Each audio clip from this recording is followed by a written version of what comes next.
Good morning. My name is Sterling, and you're learning American English with me on my channel called Learning American English with Sterling. I also have a Facebook group called Learning American English with Sterling. I hope you follow both of them, and I usually will post these videos on that Facebook group. But if you subscribe to my channel right now, you don't have to join the Facebook group, although I hope you do.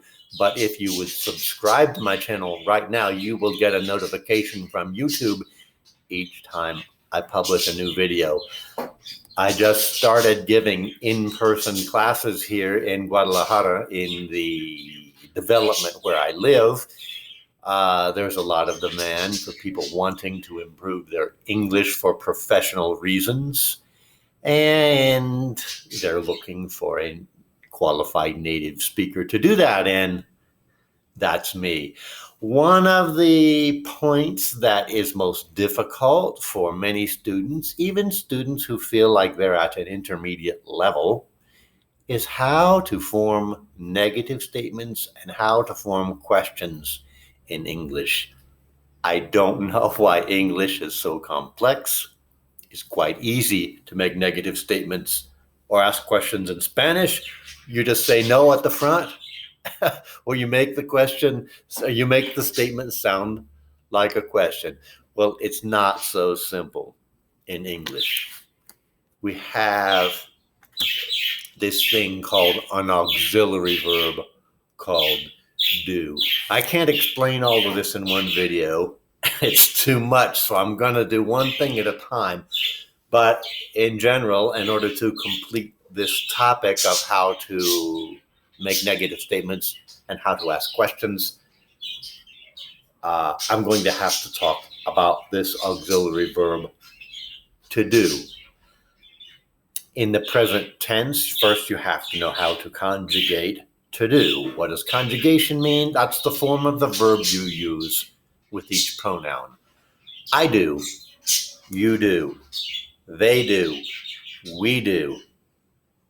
And as with every other verb in English, the only form of the verb that changes in the present tense is he, she, and it, which is called third person. He, she, or it does. D-O-E-S. The third person, he, she, it form of every verb in English ends in S. And every other conjugation of every other pronoun in every verb in English in the present tense is just the base form of the verb. The verb to do follows this same form. I do, you do, they do, we do, he does, she does, it does. And it's that simple. It's that one point you have to remember. If it's he, she, or it, put an S on the end of the verb. Now, how does to do, what does this verb to do have to do with making statements negative? Well, I could start by explaining to you how you can make a statement positive with to do. And this is a different approach, which is maybe slightly different from the textbook approach, which I hope will help you to grasp the idea. You can add do for emphasis in any sentence. For instance, I go to the store every Sunday. That's a normal statement. I go to the store every Sunday. Perhaps someone questions that and they say, you don't go to the store on Sunday, do you? And I would answer, I do. I do go to the store on Sunday. So what did I do? I put the verb do in front of the main verb go. I do go to the store. That's an affirmation. It makes it more positive. It affirms that I indeed go to the store. on Sunday. I do go to the store. Or perhaps I smell bad. Maybe I smell bad and someone says, you don't take a shower every day, do you? I say, wait a minute. I do. I do take a shower. Maybe I forgot to change my shirt. I put on my dirty shirt, but I do take a shower. That affirms that I take a shower. So you can do this with any verb. You don't eat breakfast in the morning, do you? I do eat breakfast in the morning. I do. I could say I eat breakfast in the morning. If I say I do eat breakfast, I am affirming, I am emphasizing the fact that I eat breakfast. So you can use do in this positive sense. And I think that perhaps when you realize that, it will make more sense how you make a negative statement. So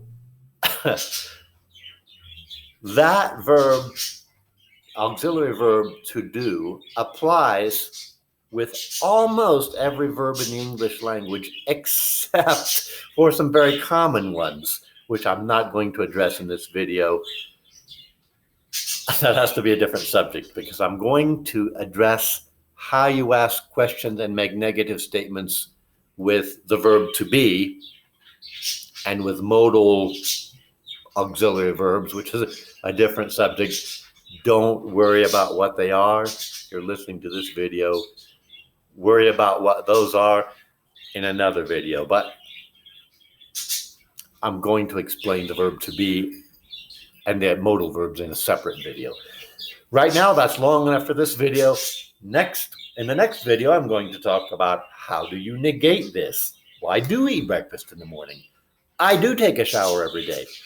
How do I make that negative? And then you'll see how you make a positive statement into a negative statement. As I said before, don't forget to subscribe to my channel. Keep watching. If you're attending my classes, I hope that these videos will help to reinforce the concepts we cover in class. The most important way for you to improve your conversation is to have many conversations in English. This is the purpose of my classes. If you'd like to meet with me to talk about how I can help you converse and improve your English, please do that. My phone number is in the comment section below.